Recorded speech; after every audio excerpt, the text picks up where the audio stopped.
Well, welcome to the Secrets to Living Well workshop. My name is Julia, founder of Jewel Wellness, and I'm excited to be here today because I've been wanting to do a workshop like this for quite some time. And so let's get going. Let's get started here. It's today is really all about giving you some ideas to help you live a healthier and more joyful and more peaceful and purposeful life. I think that with health and wellness, we often think about our bodies and our nutrition and exercise and all those sorts of things. And those are all very important parts of our well-being and our healthy lifestyle. But so are fulfillment and purpose. So we're going to talk a little bit about that later on in the workshop. But just make sure that you have pen and paper ready. If you have the worksheet, have that printed out and ready to go, and fill it in as we go along. So I want to show you what to focus on specifically that will build greater health and energy and youthfulness, and of course, fulfillment in your life. And before we continue, let me just say one thing. This disclaimer is really important. I'm not providing you with any medical or psychiatric advice, and it's your responsibility to consult with a medical practitioner, any healthcare providers that you have, before you implement any of the ideas that you might learn today. Okay, so now that we've got that out of the way, housework, is that what they call it? It's all out of the way. Housekeeping is done. All right, here we go. So let's just jump right in. I want to keep this relatively short, so you just get all of the essential information that you need. Now, why did I create this workshop? Because I want to help you cut through the noise. There is just so much health and fitness and wellness information out there online in our world today. And, I've been working in the wellness and fitness industry for over 25 years. And I've seen a lot of people, in fact, clients that have been struggling with their weight, with their hormones, especially at middle age, and with mood swings and all sorts of health issues. And there are many solutions out there for various things. I mean, surely you can probably speak to this, that when you have gone online and you've looked for like hormonal balancing ideas, you're just opening up this big like Pandora's box. There's so much information out there, and it's confusing, right? Because there is a lot of information that doesn't really line up, and some of it's very contradictory, and it's very hard to understand whether or not that information is actually accurate, especially if you don't have a wellness, fitness and wellness background.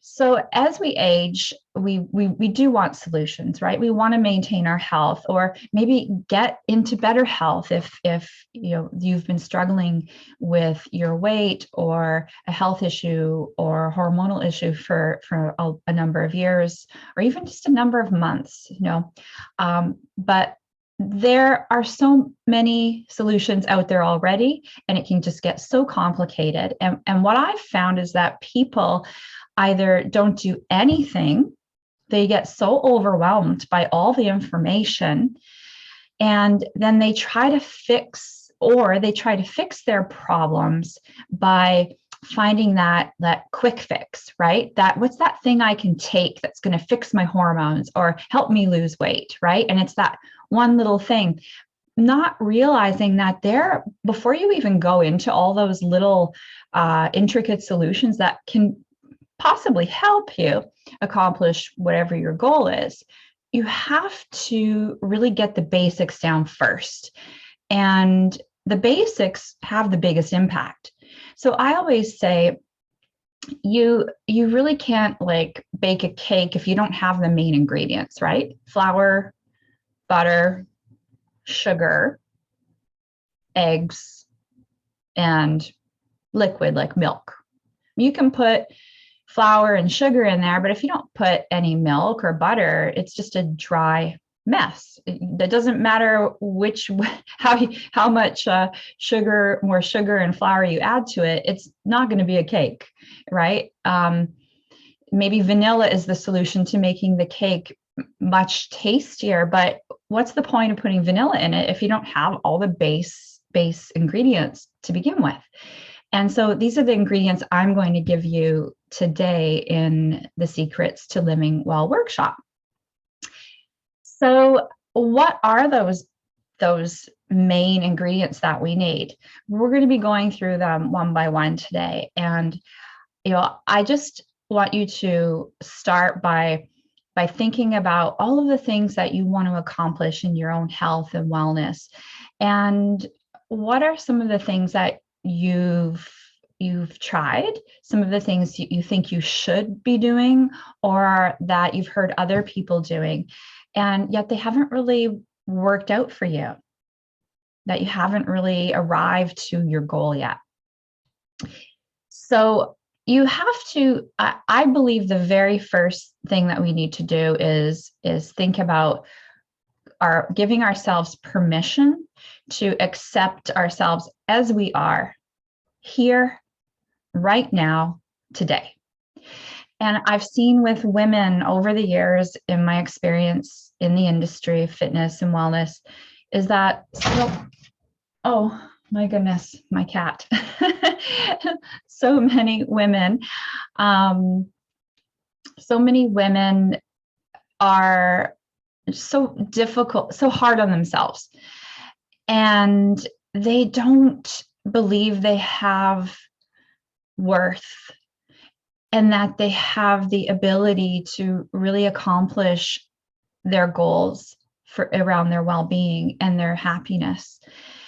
And they often think, well, once I get to a certain weight, then I'll be happy. Then I'll be able to fulfill all of my dreams. But that is rarely the case. I believe that we can be really, maybe you can attest to this too, that we can be really hard on ourselves, and women can be very hard on each other. And we have to stop doing that. And we especially have to stop being so hard on ourselves, because we're in relationship with ourselves. And if you can't support yourself, it's going to be really hard to do the things you need to do to achieve any of your life or wellness goals. And so I think the best place to start is to understand that where you are right now, as you are right now, you are absolutely perfect and useful. And you don't need to be anything but who you are right now. You really don't. Now, yes, you might have some weight to lose. Yes, you might have some eating issues to work through. Yes, you might have hormones that are going crazy because you're in your 50s now. But we have to start with understanding that we are perfectly made.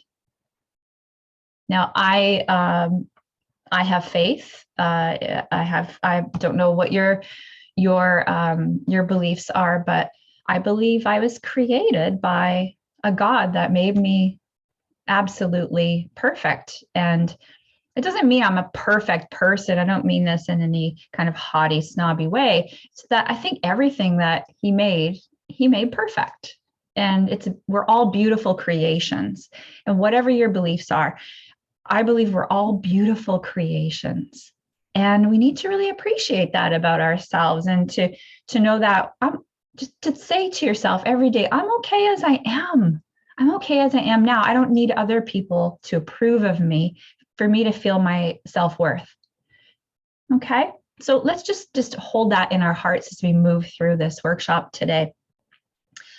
Putting your life on hold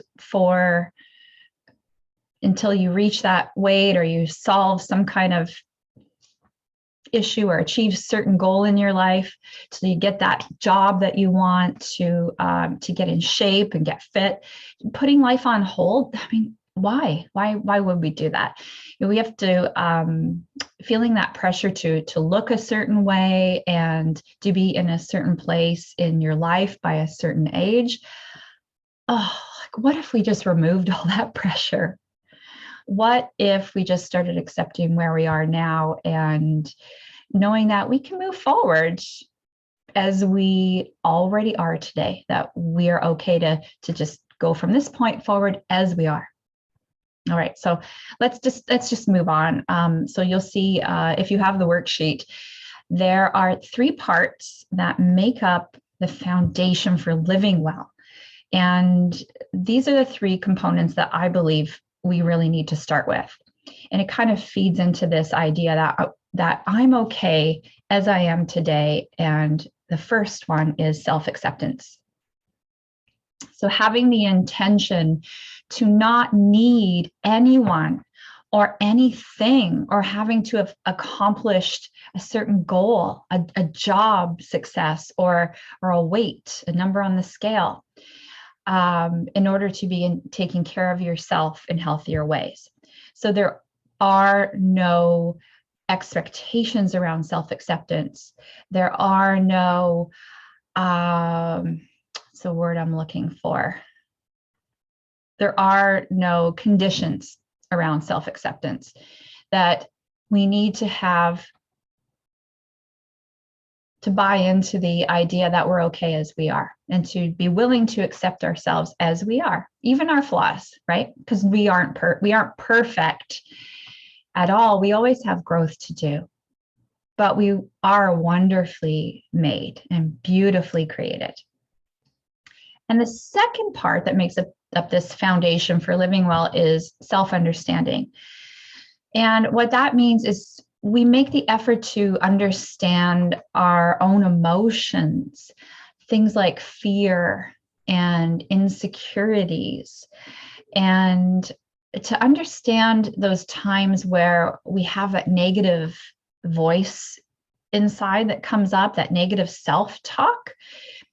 Self-understanding is extremely important, because I don't know if this has been your experience, but when we are kind of caught up in our day and something happens, like maybe somebody rejects you or somebody says something that just rubs you the wrong way, we can start to feel very emotional about that. And we have a lot of, maybe a lot of insecurities coming up. And then that's when people make unhealthy choices for themselves, because they try to ignore it. And they get home at the end of the day and they just eat a bunch of food, or they skip their workout and say, oh, forget it, I'm too tired now. And they don't follow through on the things they need to do to really take care of themselves so they can live well every day. And so, but when you understand, you take the time to understand your emotions, then you can just let them have a voice and then just let them settle. Sometimes we can be really afraid to feel our emotions because we don't want to get pulled into a rabbit hole of emotions, or maybe a painful past experience. But the idea is that when you are quiet with yourself and you let yourself have your feelings and you just acknowledge them, they usually don't even last that long. They just want you to pay attention. Okay. And that's why they're there. They're there to tell you something. And you don't have to get caught up in them if you don't want to. You have control over that. You have control over your emotions. You really do. It just takes a little practice. And so the third part of our foundation is self-compassion. And so this kind of lays over self-acceptance and self-understanding, is this idea of being kind and patient with ourselves and comforting ourselves in healthy ways, instead of with self-criticism and negative self-talk, or with food. And so these are the 3 parts that make up our foundation for living well: self-acceptance, self-understanding, and self-compassion. And they all work together to create that foundation for us. And so There are some ways that you could begin cultivating more self-acceptance, self-understanding, and self-compassion. What are those for you? I'd like you to just give it some thought for maybe the next 30 seconds or a minute, and write down as many that come to your heart, whether you think they're doable or not doable, doesn't matter. Just let them come to you. So when you think of self-acceptance, what does that mean to you? What does that spark inside of you? Does it mean, taking more time for yourself to enjoy being creative? Does it mean not looking in the mirror and criticizing your body? And self-understanding. Just make your notes as I'm talking, or you could always come back to this later. And self-understanding, what does that mean to you? Does it mean understanding your thoughts more, your feelings, your beliefs,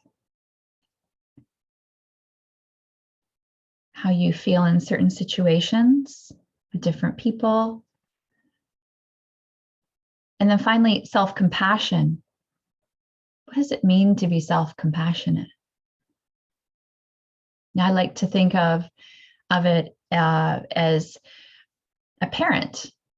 When my child comes to me and they're upset, I have compassion. I have empathy for them.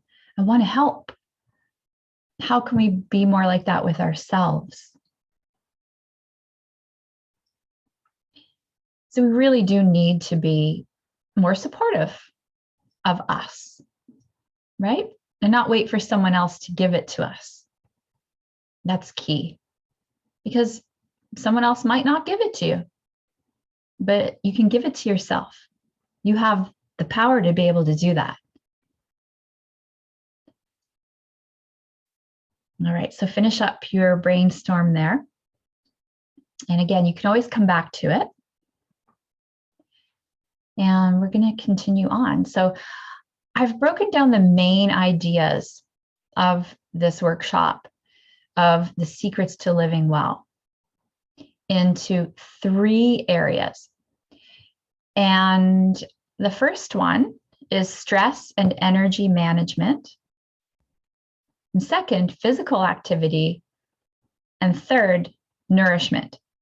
Now, remember what I said early on about trying to find solutions for all sorts of different things, but not really working on the basic things, like making the cake and not having the milk and the eggs for it, and just the sugar and the flour. You're not really going to have cake. You're just going to have a pile of flour and sugar. Okay, well, these are the 3 base things you need to make your cake, okay?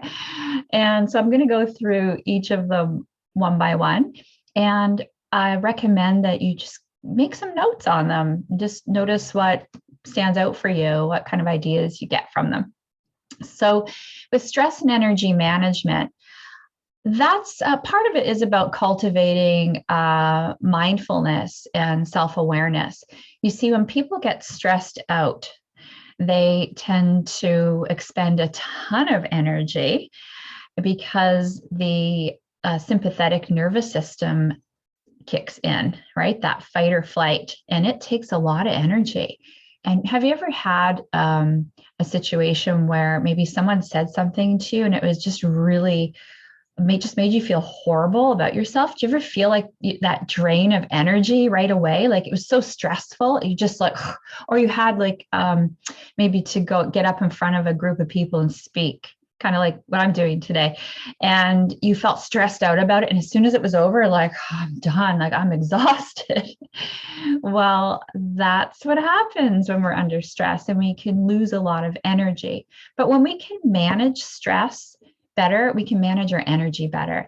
And that is to be one of the biggest complaints about women, for women in their middle years, is that they just feel like they don't have enough energy. And yeah, sometimes it's hormonal, sometimes it's not, but you're not going to know unless you put these base ingredients together and start working on them, then you can look for other solutions to solving energy issues and such. And we start with stress.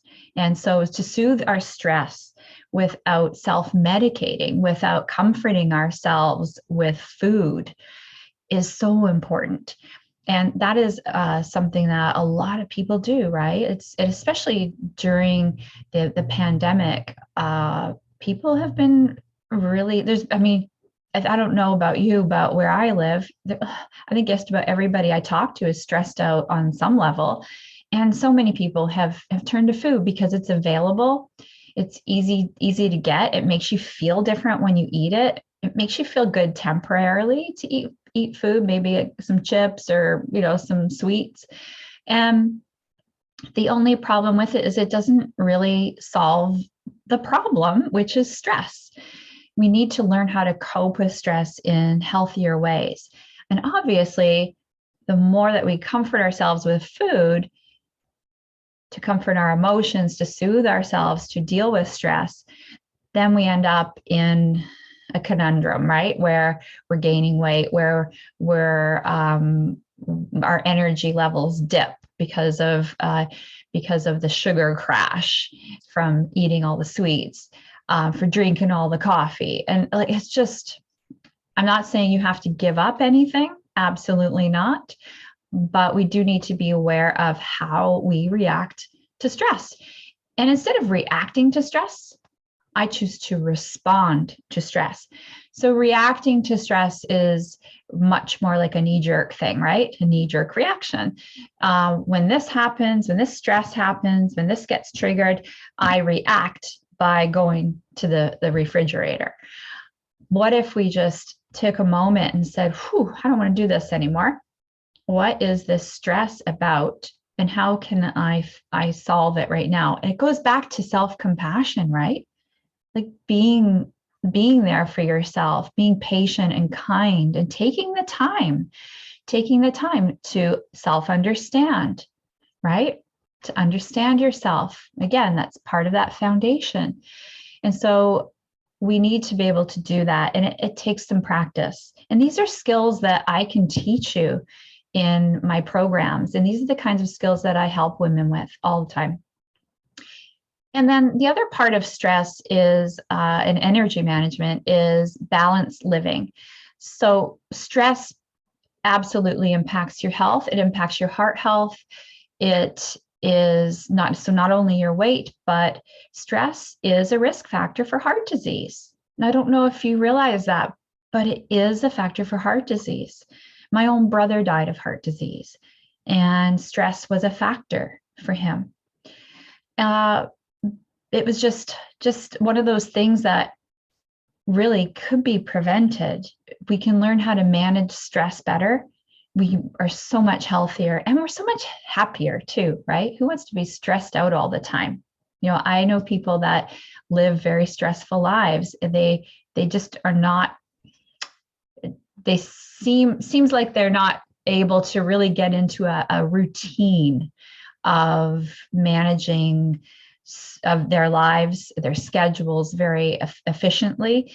And so they feel like they're constantly running around and doing things for other people. And that really is just poor planning and unnecessarily causing them stress. But some people really seem to thrive on stress, right? So let's be honest with ourselves. Let's add in some of that foundational self-understanding.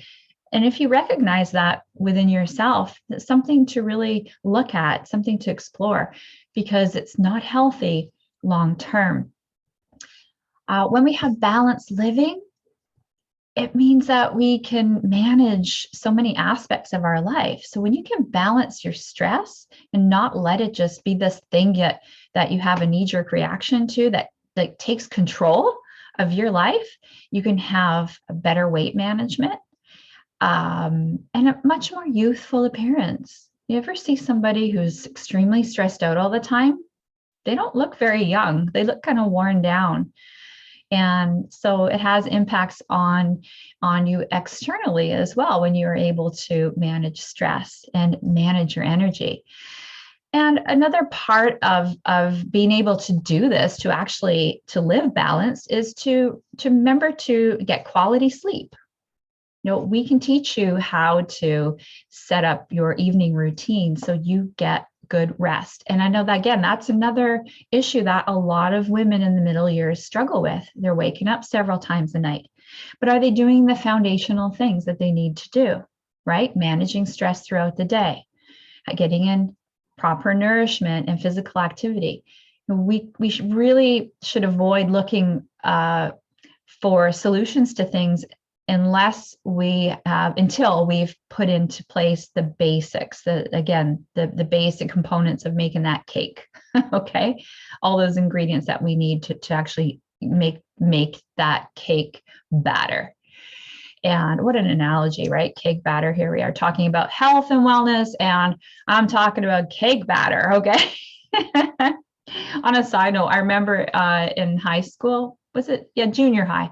My friend and I, we were making cupcakes, and we had the packaged cake mix, and both of us were like, our moms never let us just eat the batter, like you get to lick the bowl out, lick the spoon, right? Well, we decided we were going to eat the batter and not even bother making the cupcakes. Wow, now we realize why our moms told us we weren't allowed to eat the batter. Oh, we were so sick. I remember having the worst stomach ache ever. So just a little side note there. So, but even laughter, honestly, is one of those things that can help you alleviate stress and just let it go. And it's so important that we do that. Having breaks throughout the day can help you manage stress and manage your energy. When you have moments of quiet, you're able to self-reflect, you're able to self-understand, and you're able to make better decisions for yourself. Sometimes we get so caught up, right, in emotions, and we're kind of living up here in the head, and we're just it's so stressful to be up there. We need to take rest periods through the day. A few times a day, take your lunch break and have even 5 or 10 minutes just to be quiet and check in with yourself. You can do it while you're at your desk. You don't need to go somewhere, any place special, to check in with yourself and just have a moment to be quiet and to really hear what's going on inside. And that's how you become empowered to make better choices for your health and wellness. Having recovery days through the week. So if you do exercise, you know probably about recovery days and how important it is to give your body a rest. Well, that applies to all of us, no matter what our activity level is. We need to have a day where, or even honestly, I like to have a little recovery built into every day, because I think it's important to have moments where you are just quiet with yourself and you can recharge your energy. Like even a little stretching might be part of your recovery. Maybe even doing something creative can help you kind of recharge your energy and help you to alleviate stress. So what could you do differently or improve in terms of managing your own stress and energy? Are there any things that just kind of jumped out at you as I was talking?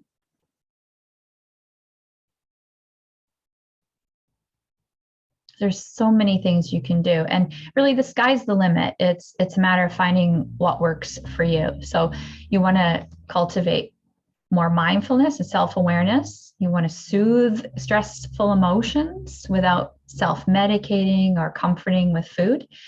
And you want to create a more balanced life, a life where stress doesn't impact your health, your appearance, your weight. And part of that is, again, taking those breaks, getting quality sleep, having recovery days built in, recharging your energy, and finding effective outlets for your stress. Now, I had a client years ago who wanted to lose weight, and she didn't exercise regularly, and she wanted me to help her with those things. And we started working on stress management, because I could see after talking to her that stress was leading her to make unhealthy choices for herself. And so almost miraculously, she started losing the weight, and she was able to make the time to go to the gym and do her workouts and eat healthier. And over time, she got into really great shape, and she's kept it up for years. And we started with just focusing on stress. So this is a really big piece of your health and wellness plan. And I think a lot of the time, like having worked in fitness for so many years, as personal trainers, we're very quick to give the fitness program and maybe a little bit of nutritional guidance, but that's about it. But stress is such a huge part of it, and a lot of trainers don't even talk about it. So I wanted you to know about this first of all, because I think this is probably the most important piece, to be honest. If I could give you one slice of advice, it would be to learn how to manage your stress and energy. Okay, so let's move on. So number 2 is physical activity. So physical activity is another area that is going to help us live well. And so does that even make sense? Okay, physical activity, let's just carry on. So there are 3 things around physical activity that I think are really important to note. That you have to do something enjoyable, okay? You have to do something that you're going to continue doing, and it's not going to be something you dread. So I had a client that hated going to the gym, and to this day still hates going to the gym. And we got really creative. Now, she wanted to go to the gym. Otherwise, I would have suggested she do something else. But she really wanted to go to the gym, but she hated it. So we would set little 30-day goals, and she would go to the gym and do her workouts. And for her, it was much more manageable to be able to do 30-day goals or 30-day challenges, let's call them, than to just give her a program and have her go for like 12 weeks. And then we would tweak things and to keep her progressing forward and building more strength and endurance. So, there's so many creative ways you can go about it. So the first thing is to find something that you enjoy doing. It might be walking, might be definitely do something that's going to bring a sweat. Okay. So we're talking about cardio. We're talking about exercise that uses your full body, that will help you build strength. So strength training, weightlifting, even body weight exercises are perfect for people who are just starting out, who are not physically conditioned. And also flexibility, that's the other component. So if you're only doing yoga, you're not going to get much cardiovascular conditioning. You might maintain your strength quite well, but you won't be building up any more muscle in your body, which is really important as we age, because we lose muscle as we age. So flexibility is another part of it. So you're looking for exercise that builds strength, cardiovascular conditioning, which improves your heart health, and flexibility, so stretching. And the other part about this that I wanted to point out is that when we do something that we enjoy, then we're more likely to stick to it, right? If you're trying to do what your friends do, or what your spouse does, or what your neighbor does, you think, well, I should do that too, but you really don't enjoy it, you're just not going to keep following through on it. And you know what will happen? That negative self-talk kicks in, and it says, oh, I knew you couldn't do it anyway, and now you're just so lazy, or this, that, and the other thing. And then we go down that rabbit hole, right? We don't want to go there. We want to do something that we enjoy and not compare ourselves to other people. The other part of physical activity is consistency. Consistency is the key ingredient to getting fitter, to getting stronger, to getting more flexible. You have to show up and do the work. No, there is no magic pill. I often, for years, ever since I can remember, I've had this image of myself as an older person being mobile, being able to go for a walk, being able to squat down and pick something up off the floor, because I've seen the other side of that in my own family. Elderly people that can't bend down to pick things up. They can't even get up off the floor if they're on the floor. And I don't want that for me, and I don't want that for you. And we have to be honest with ourselves here. If we don't consistently exercise, so on a regular basis, stay active, stay flexible and strong and conditioned, then that's very likely where we're going to end up one day, is being unable to get up from sitting down in a chair, or bending down to pick something up off the floor. And I don't know about you, but I don't want that. And you might even be there already. You might already be experiencing some of these limitations. And I want you to know that if you aren't into regular physical activity, it's never too late. I mean, I've heard stories of people in their 90s starting to work out for the first time and getting into running marathons and all sorts of things. So it's never too late. And if you have a disability, if you have some kind of limitation, there are ways to work around it. Don't cheat yourself and say, well, I can't because I have arthritis, or I can't because, whatever.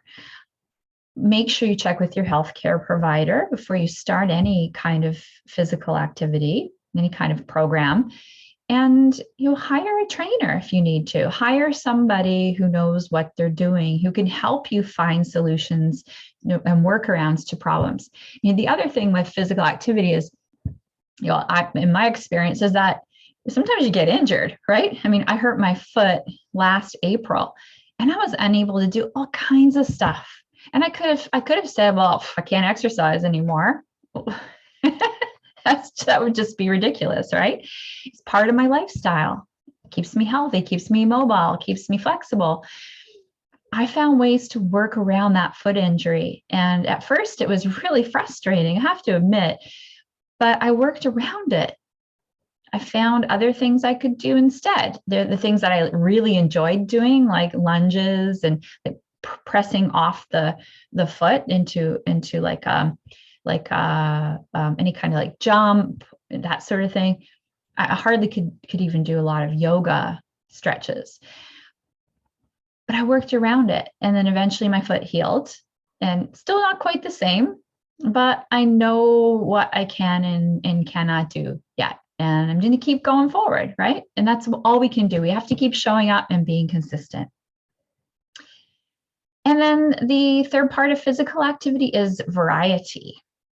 Now, variety is really important, because if you're always doing the same, this is the trainer in me speaking to you, okay? As your personal trainer today, variety is really important. If you're always doing the same activities, let's say you go run on the treadmill for 20 minutes, and then you do this exact same set of weights, like maybe it's like some squats, some pull downs, and some bicep curls.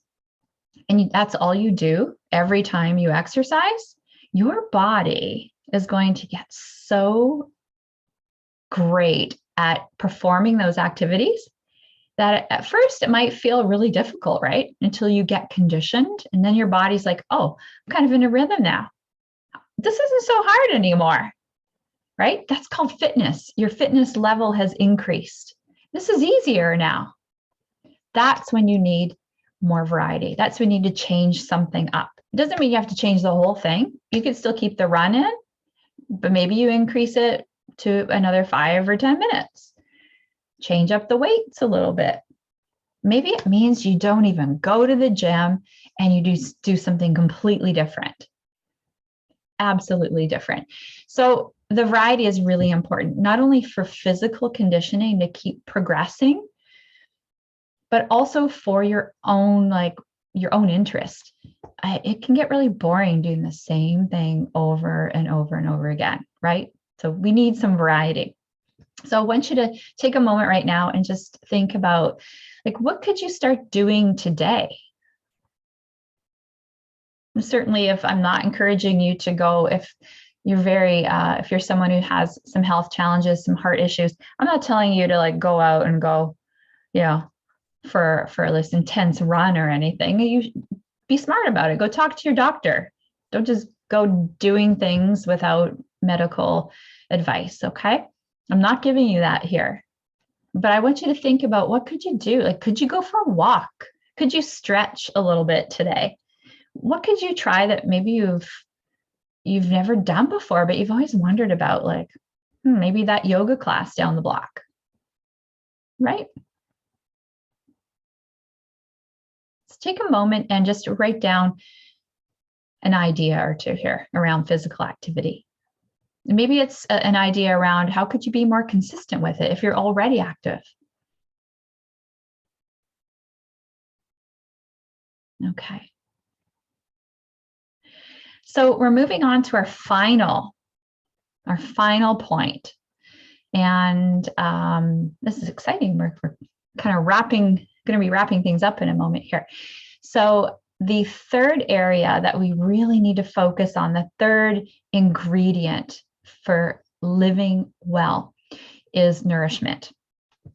So when I say nourishment, surely most of us are probably thinking nutrition, right? And yes, that is a part of it.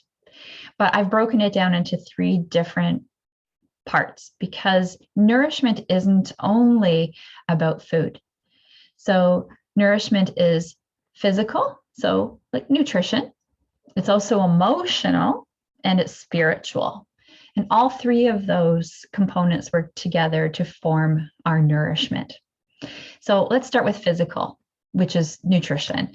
So getting in more good quality nutrition, fruits, veggies, natural foods into our diet.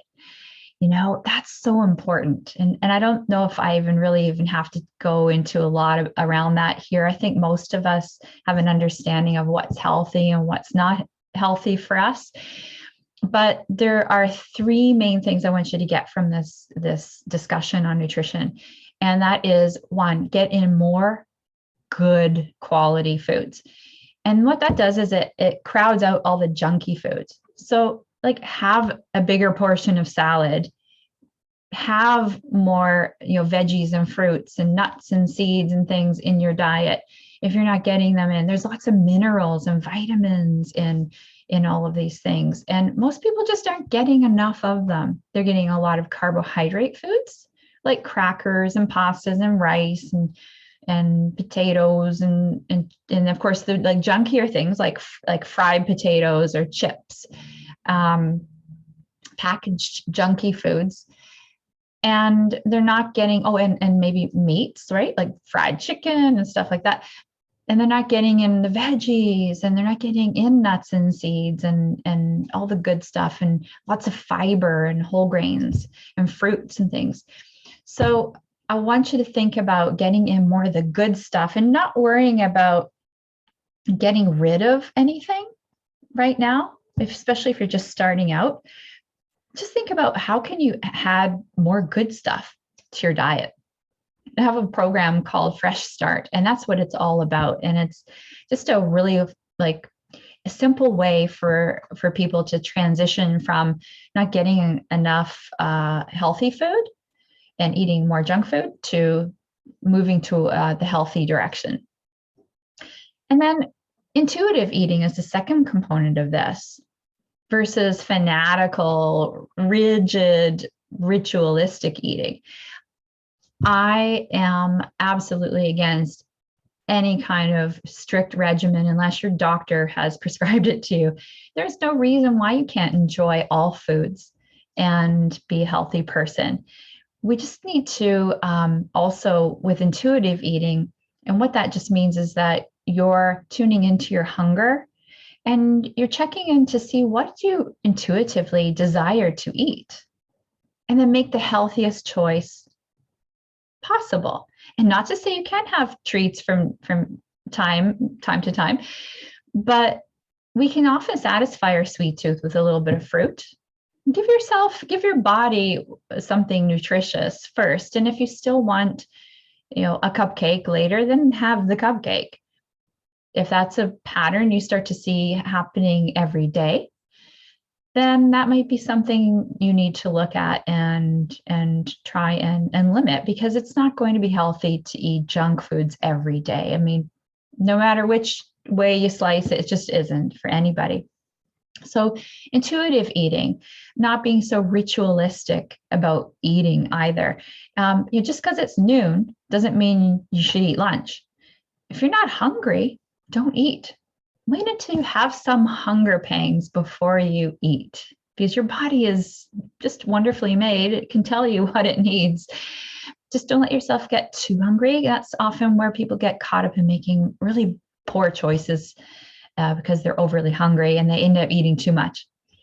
And part of intuitive eating is also slowing down and not eating so quickly. And one really simple way you can do that is have a glass of water nearby. And every time you take a bite or a couple of bites of food, have a sip or two of water. It will help slow things down. And you probably won't need to eat quite as much as you normally do. And that obviously will help you manage your weight better. But also will help you manage your energy better, right? If you eat too much, then you're going to feel too full and your energy will go down, right? Okay.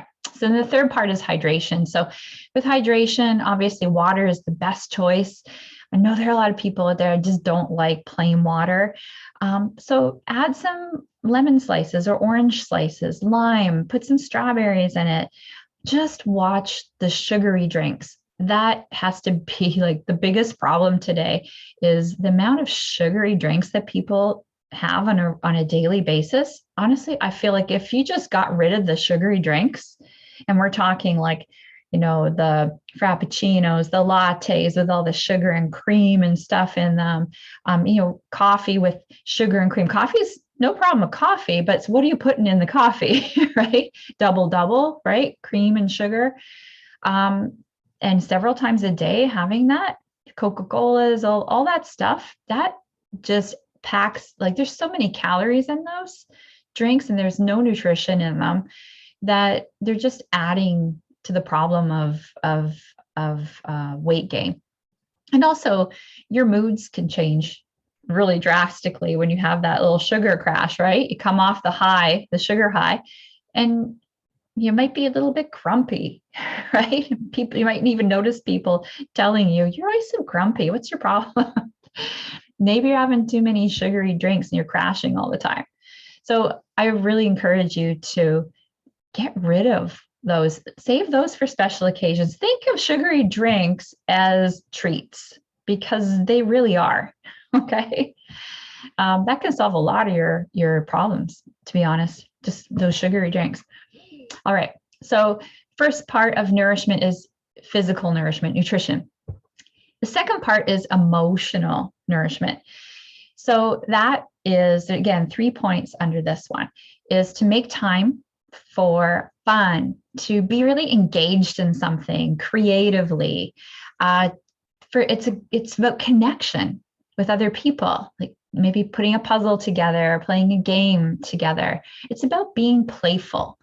So when you're in those playful, fun, engaged, creative moments, that's where you're really connected emotionally. And again, it comes back to that foundation. Remember, self-acceptance, self-understanding, self-compassion, self-understanding here, right? Engaged in our emotions through our creativity and fun and play.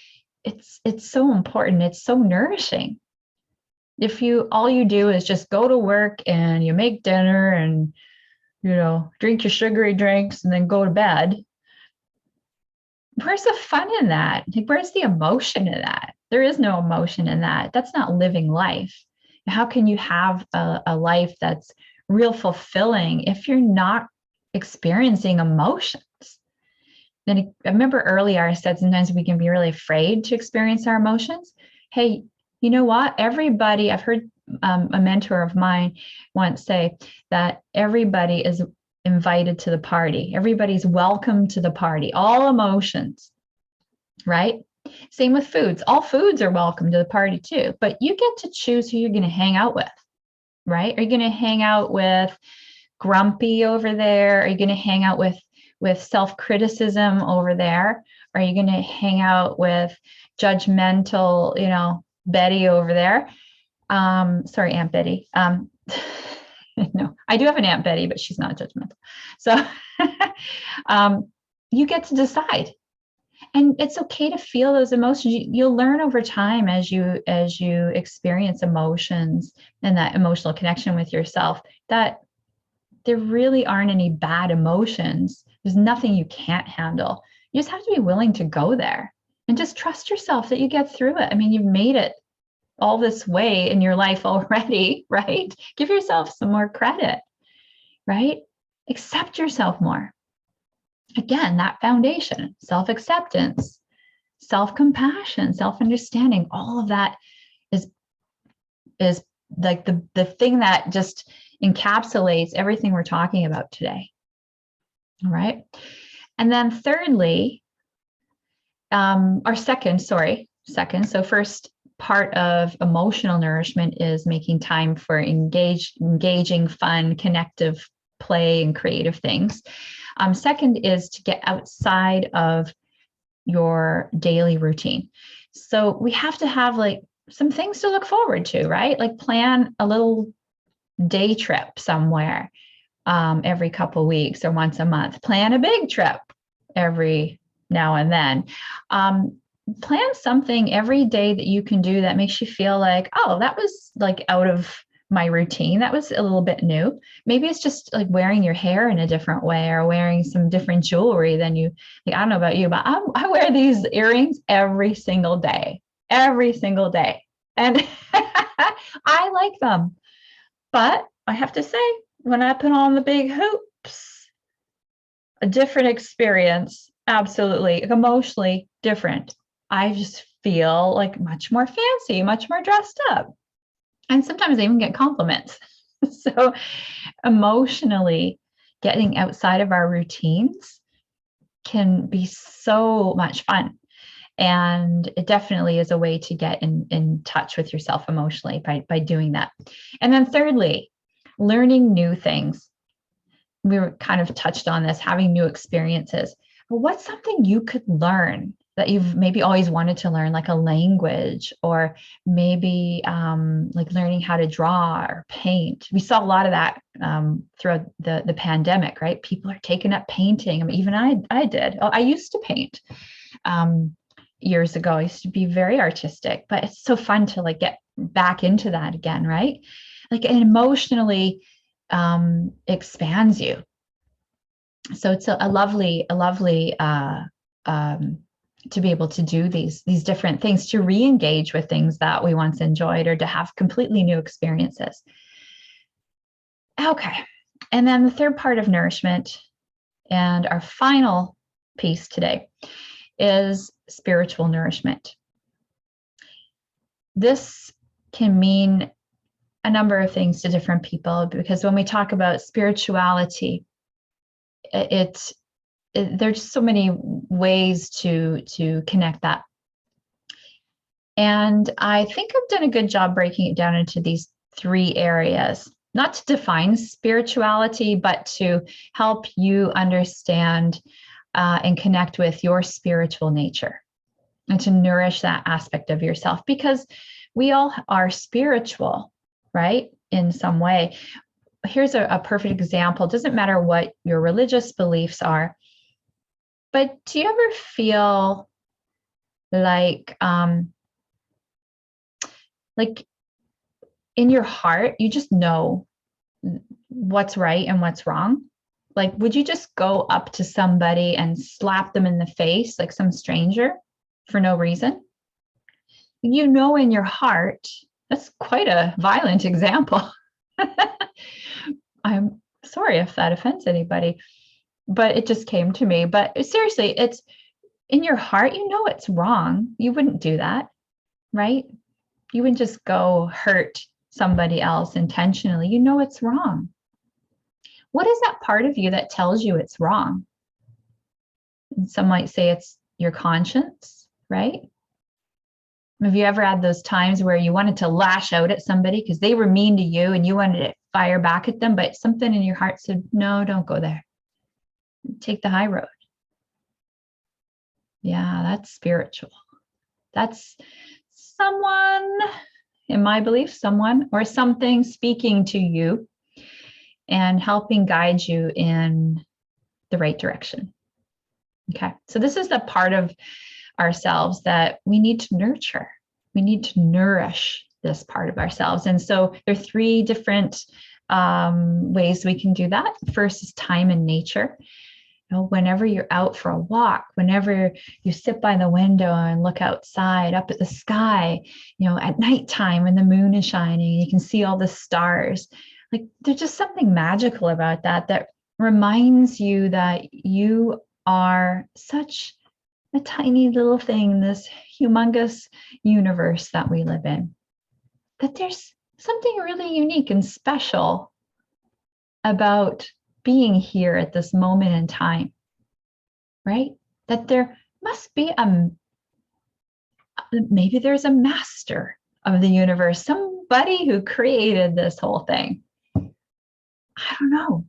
Because nobody really knows, right? We can debate all kinds of stuff. But there's a sense that there is something out there and that it's connected to us somehow. And we can really find that and connect with that through time and nature.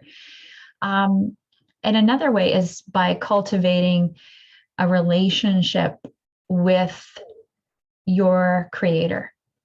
And again, I understand that not everybody has spiritual beliefs. They don't believe in God, or they have there's so many different religions built around different spiritual practice, spiritual beliefs. That's not the point, but whatever you believe, I believe it's important for you to have a daily practice where you're connecting with that in your life. Whether it's, for me, it would be waking up in the morning and cracking open my Bible. And for you, or someone else who maybe doesn't have the same beliefs, maybe it's sitting by the window, right? And just observing the birds and being thoughtful and kind of thinking through your day and just feeling gratitude for life.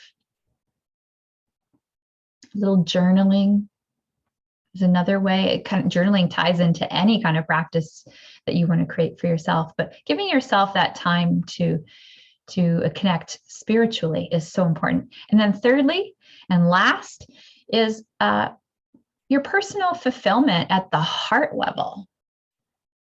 So making time to discover what is that for you? What is your calling? What is it that you're really here for? And sometimes we get caught up in thinking it's about our occupation, it's about the work we do. But we have different seasons in our life, right? And maybe your season right now is like getting your teenagers out of the house and off on their own. Like we all have different seasons we're in. And your purpose at that time can be very different than what it was 10 years ago or what it's going to be 10 years from now. So taking time to really connect with your heart and just explore, like what are some of the things you would find personally satisfying that would make you feel very connected to your life on a much deeper level. All right. So what could you add in terms of nourishing yourself more physically, emotionally, and spiritually? What's something you might even need to remove to make space for more nourishment? There's all sorts of things you can do. So I encourage you to write them down. And then not just leave what you've written, like go back and look at it and pull out the things that really resonate with you, that you'd like to try, that you'd like to implement in your own life, because knowledge is not really power until you implement it. So I encourage you to do that. And I thank you for joining me today. I hope you found that this was a helpful workshop and it helped you understand that there are some key things we need to have in place so that we can live well and we can really feel like we're living a purposeful and fulfilling life. I think if you start with these, you'll find tremendous traction. You'll get tremendous traction and you'll start to see some really great things happening. So if you would like to learn more about how you can work with me and the programs that we provide, go to jewelwellness.com. That's JEWEL wellness.com, and you can find lots of information there. So I'm thankful that you joined me today, and I hope you have a lovely, lovely day, and I hope to talk to you and meet you soon. Bye now.